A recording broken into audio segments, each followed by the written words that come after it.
Good evening and welcome to Nick-Meditation&Sleep, the podcast where we relax and ease into sleep. My name is Nick. Thank you so much for joining us at the start of this new week. I hope this one brings you many happy moments and plenty of comfort and rest whenever you can find it. Tonight, we're about to continue our journey through another of the world's greatest mistakes that turned out for the best. This evening, we'll explore the construction of perhaps the most famous piece of off-kilter architecture. Through the centuries, the Leaning Tower of Pisa.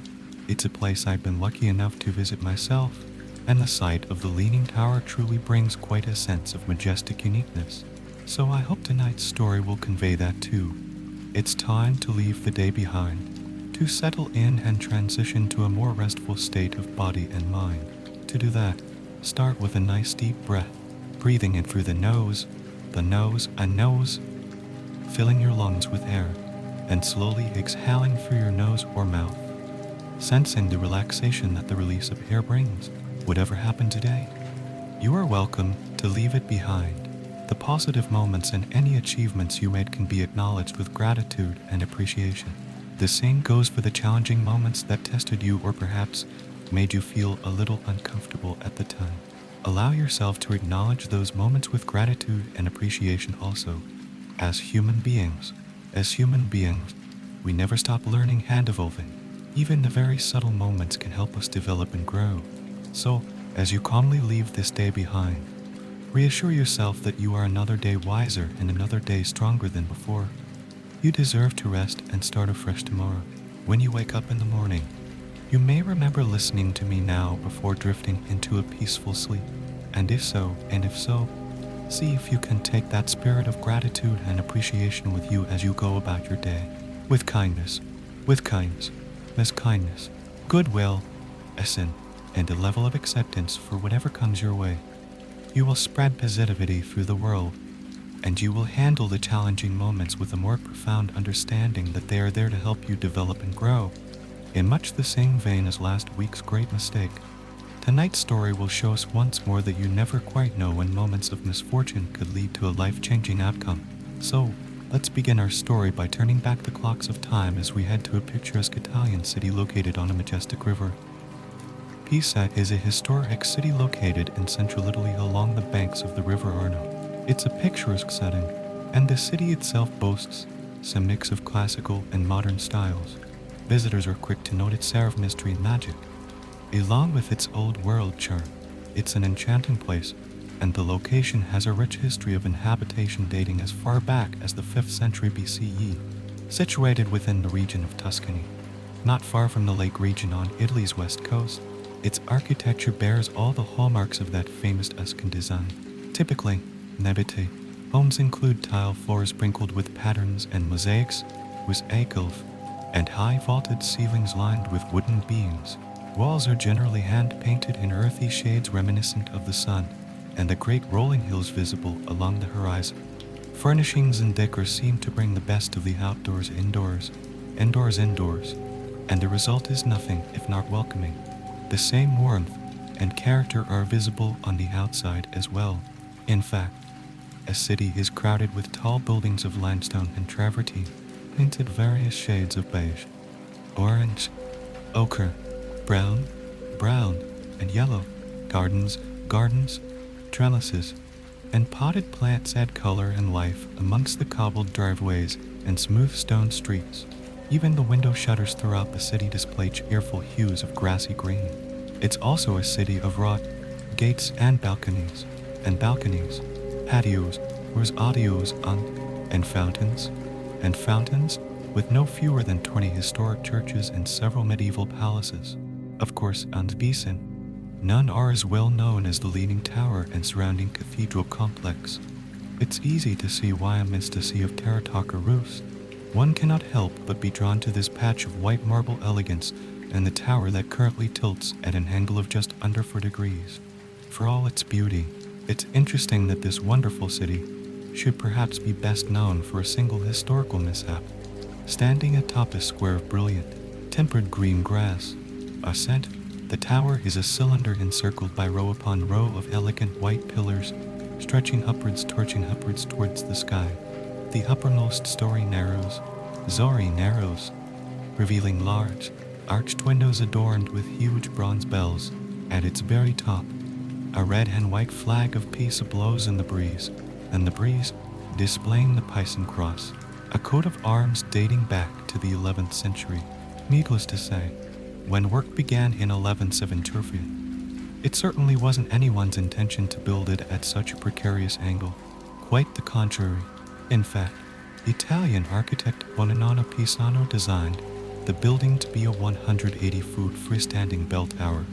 It was meant as the third and final building of the complex, which also included the cathedral built between 1060 and 1180, and then the baptistry constructed between 1150 and 1360. About this time, the Republic of Pisa was a major trading power and one of the richest cities in the world.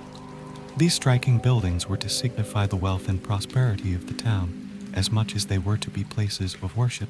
As such, the architect designed a building that would be perfectly vertical, and it was up until the first floor was completed. The ground beneath the tower is predominantly clay, sand, and mud, and was too soft and marshy to support the weight of the enormous structure. The foundation started to settle almost immediately.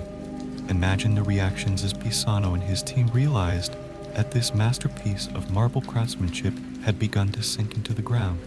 After the third story was erected, the base had settled so much that the lean of the tower had become visible. Only 5 years after construction started, Pisano was forced to abandon the project. He was said to have been embarrassed by the unforeseen consequences of the soft ground and his tower's unusual tilt for the rest of his life. For many years, the identity of the architect who designed it was unknown. However, a stone with an inscription of his name was embedded in the base of the tower and only found centuries later. In 2019, historians analyzed the writing and found that it said, "I, who without doubt, have erected this marvelous work that is above all others, and the citizen of Pisa by the name of Buonanno." We can surmise from this that, at least towards the beginning of the project, the architect was extremely proud of his work.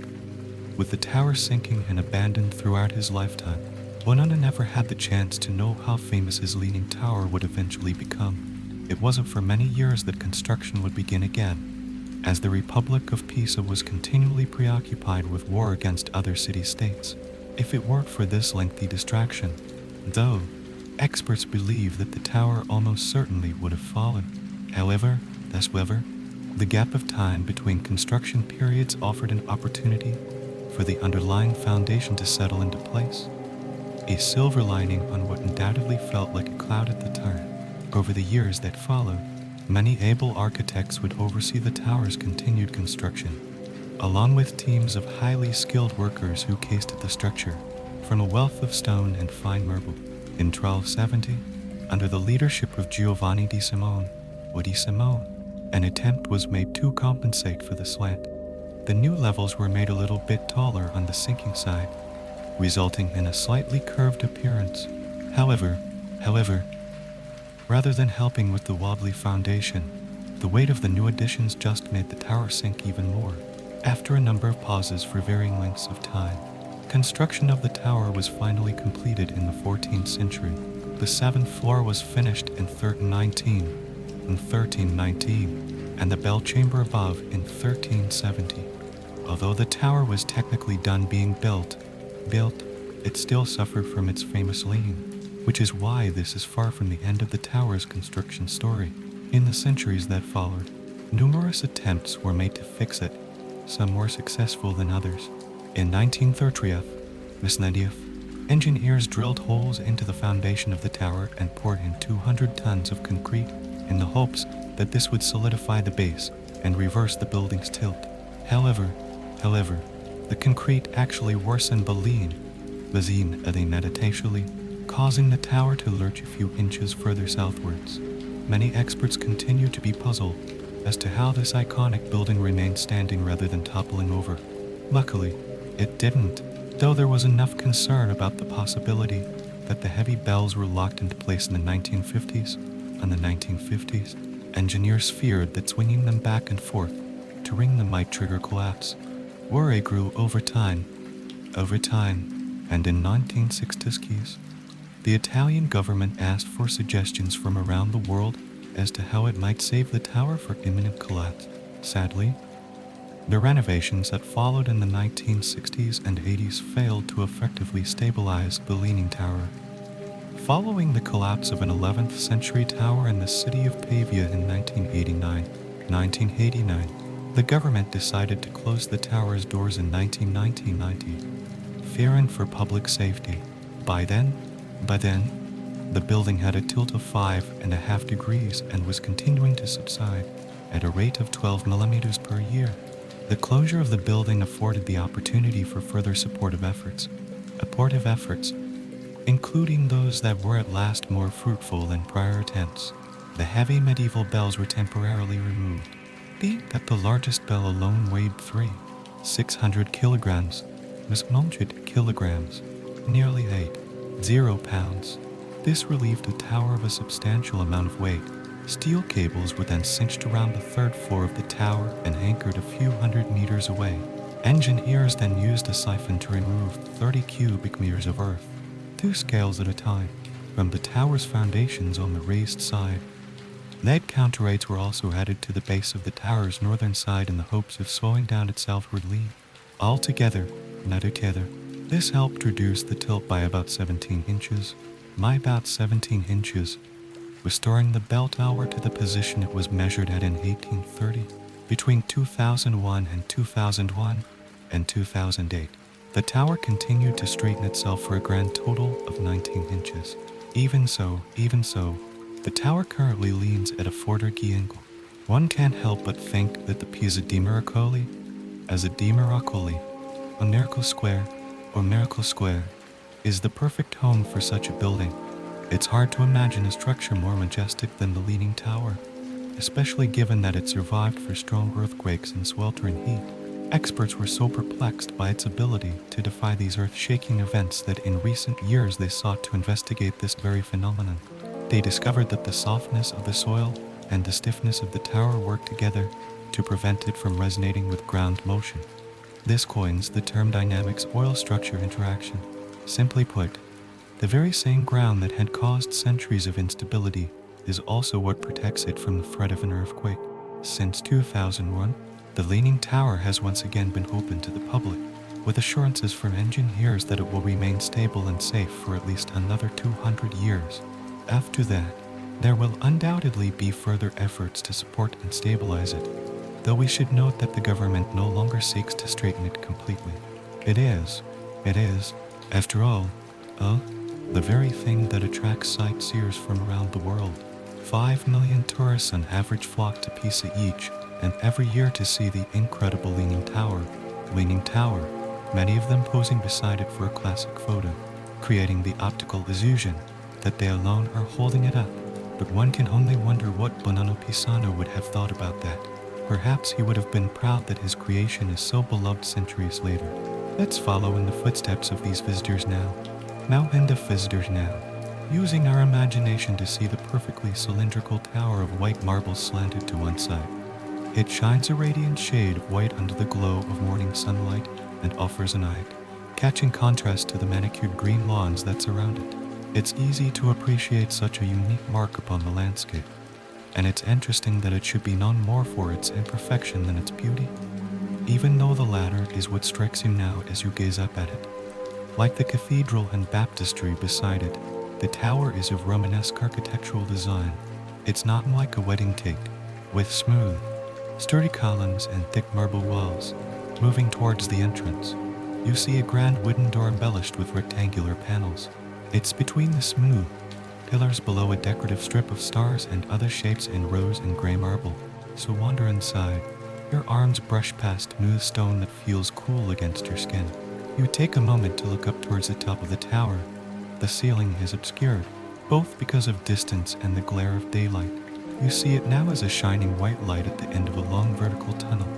Sunbeams trickle down the walls towards you, helped along by expertly placed mirrors and light boxes, amplifying the magic and mystery of this inner sanctum.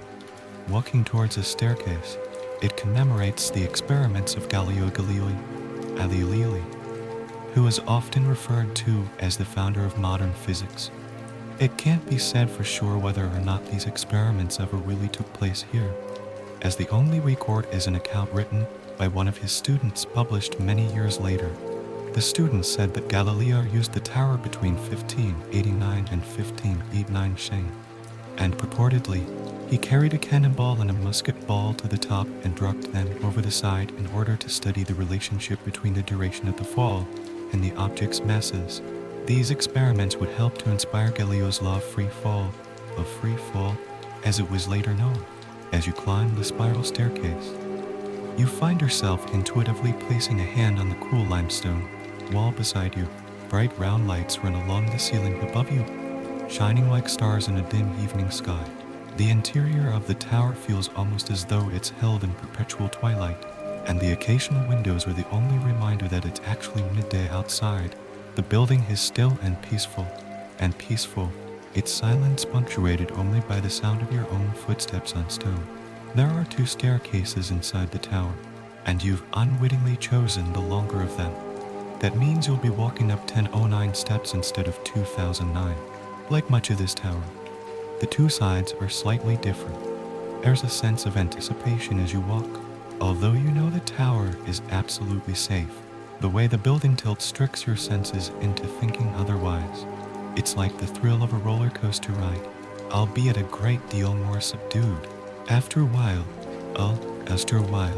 you feel the exertion of the climb, your leg muscles responding to the repetitive motion, and your breath coming a little quicker than before. The last few stairs are bathed in natural light. Moving into the light, you see that you have reached the bell chamber. Here, listeners, a hexagonal glass pane sits in the middle of the floor. This is the source of light that you observed from below, dappling the otherwise shadowy interior. The walls are crafted with alternating lines of dark and light marble, though closer inspection reveals blocks of various shades and textures.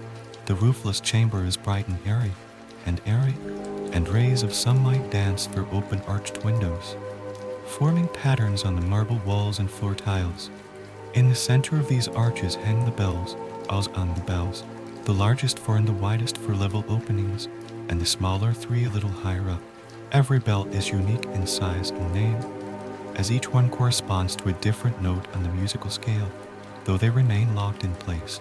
This doesn't detract from their magnificent allure, as the rust visible amidst the symbols and patterns and Latin words embellishing their shiny brass surfaces.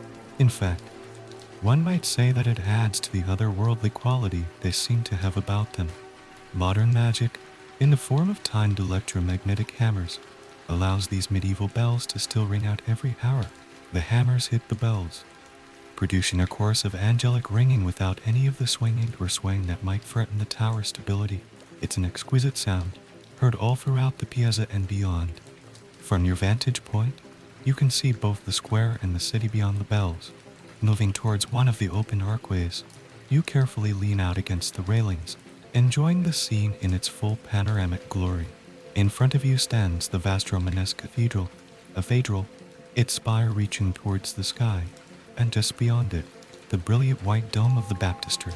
Both bear the same handsome features as the belter you stand in: thick marble pillars, arched frames and windows, simple shapes, and smooth lines peppered with opulent and elaborate patterns and sculptures. It's easy to understand why the area has been classified as a UNESCO World Heritage Site since 1985 and why the cathedral remains to this day the seat of the Archbishop of Pisa. From up here, you can see so much. The slanted shadow of the tower stretches across the cathedral roof to the perfectly manicured lawns. Beyond the stone walls that surround Miracle Square lies the rest of Pisa. As far as you can see, terracotta roofs and emerald treetops rest below, under a sky of watercolor blue set against a horizon of misty mountains. You wonder if Galileo did perform his experiments here. Did he stop and stand where you are now to take in this incredible view? Perhaps he paused for a moment to gaze out over the square and the city and breathe in this uniquely Tuscan scene. We too will end our journey here tonight, looking out over the city whose name is synonymous with the tower in which you stand, a building that has confounded generations, concerned architects, and captured hearts around the world. The very mistake so many great minds sought to correct eventually became the source of its fame. Who could have predicted that such a strange fault would eventually lead to scientific exploration and the discovery that the soft, marshy ground at the tower's base was as protective as it was destabilizing? It's a good reminder that what can sometimes be perceived as happenstance or failures, a heart-breaking setback even, uneven, can over time reveal itself to be serendipitous. Our greatest struggles sometimes give rise to our greatest triumphs. As much as we would like things to go to plan, the course of history would have been quite different had the tower been built upon solid, steady ground and as perfectly upright as it was planned to be. Let that thought rest with you now as you make your way towards sleep and dreams tonight. Good evening and welcome to Nick Meditation, the podcast where we unwind, relax, and drift into sleep. My name's Nick. Thank you so much for joining us.